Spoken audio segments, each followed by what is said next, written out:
Hello everyone, welcome back to our channel. If you're new to the channel, please go down below and consider subscribing, and once you've done that, please leave a like. In this tutorial, I'll guide you through the process of fixing the issue of unavailable reels on Instagram for iOS devices. If you're experiencing this problem where you can't access or view reels on Instagram, don't worry. Follow these steps and we'll get it sorted out.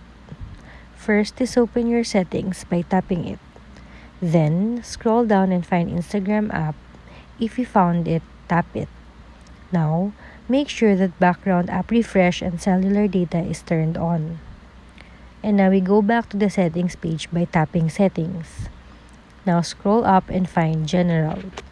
Now tap it. Now on the general settings page, tap iPhone storage. In here, you can see the storage usage of your apps. Now let's find Instagram again, and once found, hit it. Here, we need to tap offload app. Offloading an app is a fancy word for deleting the app. The icon for the app remains.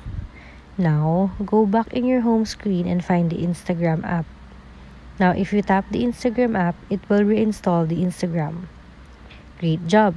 By following these steps, you should have successfully resolved the issue of unavailable reels on Instagram for your iOS device. Now you can enjoy watching and sharing reels to your heart's content. If you have any further questions or encounter any other issues, don't hesitate to reach out. Happy Instagramming!